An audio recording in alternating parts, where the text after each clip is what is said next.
The Galactic Council chamber stretched across 300 meters of pristine crystalline architecture, its walls shimmering with the bioluminescent patterns of 1,000 different species languages. Anna stood at the human delegation's platform, her fingers unconsciously touching the pendant that hung against her sternum. The small ornament caught the ambient light, refracting it into impossible colors that shouldn't exist in normal space. Lewis watched her from his position at the tactical display, his enhanced neural interface feeding him constant updates about the diplomatic proceedings. As humanity's military attaché, he'd seen Anna navigate countless negotiations, but today something felt different. The Velkhari delegation had been agitated since the moment they'd entered the chamber, their chromatic skin patterns flickering between distress signals that their translation software struggled to interpret.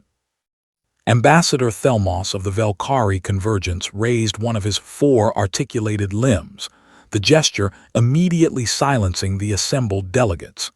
His species had been instrumental in establishing the current galactic order, their civilization spanning 12,000 years and 47 star systems. When a Velkhari spoke, the galaxy listened. Human Ambassador Anna Chen. His voice resonated through the chamber's acoustic enhancement field, carrying harmonics that made Lewis's teeth ache. Before we proceed with the territorial negotiations regarding the Kepler 442 system, I must inquire about something of critical importance. Anna's posture remained diplomatic, relaxed, though Lewis noticed the micro-tension in her shoulders. He'd known her for 7 years, ever since humanity had stumbled into the galactic community like children discovering their parents had been hiding a whole other family in the basement. He could read her tells better than the most advanced xenopsychology algorithms. Of course, Ambassador Thelmos, the floor is yours. The Velkhari diplomat descended from his platform, his movement fluid despite his bulk.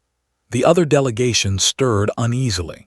Physical approach during formal proceedings was considered either a grave insult or a matter of extreme urgency.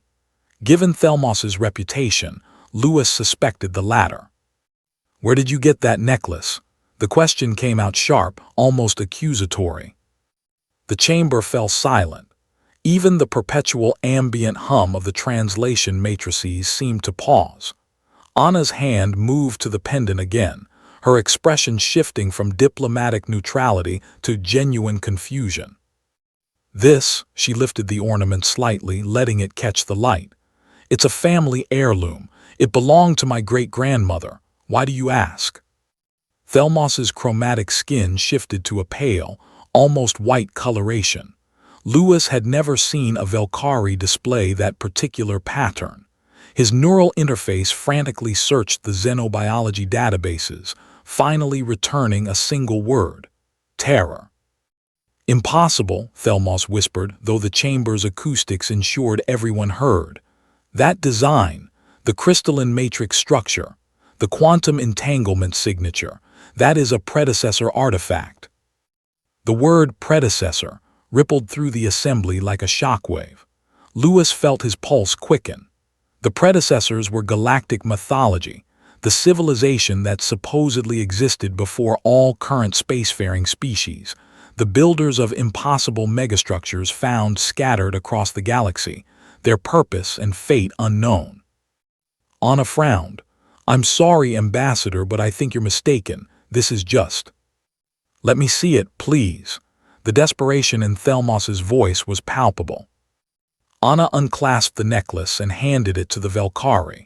Lewis moved closer, his hand instinctively near his sidearm, though what good a plasma pistol would do in a room full of species that could manipulate gravity and phase through matter, he didn't know. Thelmos held the pendant with a reverence Lewis had only seen in religious ceremonies.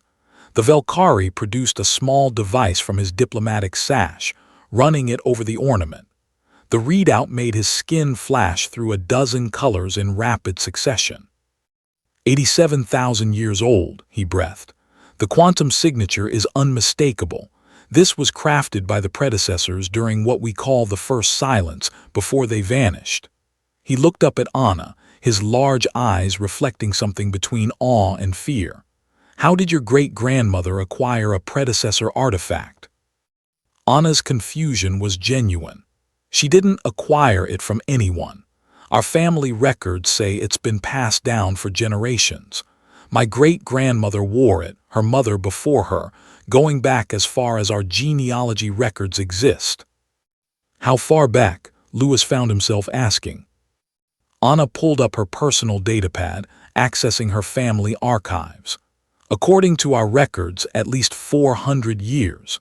Maybe longer, but documentation gets sketchy before the 21st century. The Zephrani delegate, a crystalline being named Chorus of Winds, spoke up. 400 of your years is nothing. The predecessors disappeared 60,000 years before the first Velkari achieved spaceflight. The timeline doesn't align. But Thelmos was shaking his head, his skin now cycling through patterns of deep contemplation. Unless he activated his own interface, projecting a holographic display for the entire chamber to see. 3 months ago, our archaeological expedition on predecessor Site Gamma 9 discovered something unprecedented. A facility, still partially functional, containing what we believe was a genetic database. The hologram showed vast cylindrical chambers, each containing what looked like crystalline storage matrices. We couldn't access most of the data, but what we did recover suggested that the predecessors didn't just vanish. They distributed themselves, scattered their genetic information across the galaxy, hidden in various species' evolutionary lines, waiting. Waiting for what? Anna asked quietly. For the right time, for the galaxy to be ready. Thelmos turned to face her fully. Ambassador Chen, I need to ask you a deeply personal question. Do you have any genetic anomalies in your family history? Any traits that seem unusual, even by human standards? Anna was quiet for a long moment. Louis saw the internal debate playing across her features. Finally, she spoke. My family has always been different. We live longer than average. My great-grandmother lived to 158. We heal faster. And we've always had this thing with patterns, with mathematics. My sister can perform calculations that require quantum computers just in her head. Thelmos's skin went completely white again. You're not just carrying a predecessor artifact. You're carrying predecessor genetics. The chamber erupted.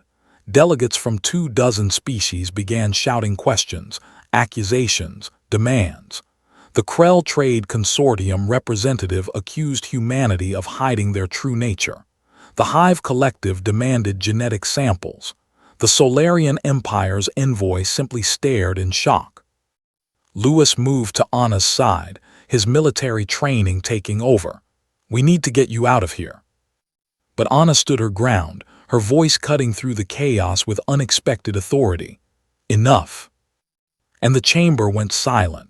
Not the gradual silence of settling voices, but instant, absolute quiet, as if every being present had simultaneously decided to stop speaking. Louis felt it too, a compulsion to listen, to obey. He'd never experienced anything like it. Anna seemed as surprised as everyone else. She looked at her hands, then at the pendant Thelmos still held. What just happened? The Velkari ambassador's voice was barely a whisper. You commanded us, with harmonic voice. That's a predecessor ability, lost to the ages. I've only read about it in fragmentary texts. I didn't mean to. It doesn't matter what you meant.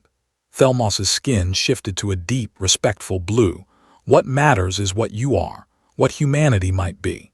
He looked around the chamber at the assembled galactic powers. For 60,000 years, we've wondered why the predecessors left where they went. We've searched 1,000,000 worlds for answers, and all this time they've been here, sleeping in the genetic code of a species that only reached the stars a generation ago. That's not possible, the Zephrani delegate protested. Humanity evolved on Earth. We have their complete evolutionary record. There's no evidence of predecessor interference. Isn't there? Thelmos pulled up another display. Humanity's cognitive leap approximately 70,000 years ago. The sudden emergence of complex language, art, advanced tool-making. Your own scientists call it the Great Leap Forward and can't fully explain it. He paused. What if it wasn't a leap? What if it was an activation? Lewis's mind reeled. Everything humanity thought they knew about themselves, their place in the galaxy, suddenly seemed uncertain. They weren't the newcomers, the young species fumbling their way into galactic society. They were something else entirely. Anna took the pendant back from Thelmos, clasping it around her neck again. So what does this mean for humanity, for the galaxy? The Velkari ambassador's expression was unreadable, his skin cycling through colors Lewis couldn't interpret. It means everything changes. The Galactic Council was founded on the principle that no species would dominate others, that we would build consensus through discussion and compromise. But that was predicated on the assumption that all species were roughly equal in potential. We are equal, Anna insisted. Whatever genetics I might carry, I'm still human. We're still the same species we were yesterday. Are you? Chorus of Winds asked. If what Ambassador Thelmos suggests is true, humanity isn't just another spacefaring race. You're the inheritors of the only civilization that ever truly unified the galaxy. The predecessors built wonders we can barely understand, created technologies we've spent millennia trying to rediscover. And you're suggesting we treat their descendants as equals. Yes, Anna said firmly, because that's what we are. Whatever potential we might have, we're still learning. We still make mistakes. We still need the wisdom and experience of the galactic community. Lewis watched the reactions ripple through the chamber. Some delegates looked relieved. Others, like the Krell representative, seemed calculating, already considering how to exploit this revelation. But most looked uncertain, their carefully constructed understanding of galactic hierarchy suddenly unstable. Thelmos stepped back, his skin finally settling into a warm amber hue. You know what I find most remarkable? A month ago, we were debating whether to grant humanity access to a single star system. Now we discover you might be the key to understanding our own history, and your first instinct is to assert equality rather than dominance. He turned to address the full council. Perhaps that is why the predecessors chose humanity, not for power but for this very principle. Or, Anna said with a slight smile, maybe my great-grandmother just liked pretty jewelry, and we're reading way too much into a family heirloom. The tension broke. Several delegates made sounds that their respective translation matrices interpreted as laughter. Even Thelmos's skin flickered with amusement patterns. Perhaps, the Velkari agreed, but I think we both know that's not true. He gestured to his delegation. The Velkari convergence moves to table the territorial discussions until we can properly assess the implications of this discovery. However, we also move to grant humanity full council membership, effective immediately. The motion passed with surprising speed. Lewis realized that whatever fear or uncertainty the delegates felt was outweighed by a simple truth: better to have humanity inside the galactic order than outside it. As the session adjourned, Anna caught Lewis's eye. Did we just accidentally conquer the galaxy by wearing jewelry to a diplomatic meeting? Lewis couldn't help but laugh. I think we just showed them that humanity's real superpower isn't ancient genetics or lost technology. It's the ability to be handed ultimate power and choose not to use it. Anna touched the pendant again, feeling its warmth against her skin. Somewhere in its crystalline structure, 60,000 years of history waited to be understood, but that was a problem for tomorrow. Today, humanity had taken its place among the stars, not through force or deception, but through the simple act of being themselves. And the galaxy would never be the same.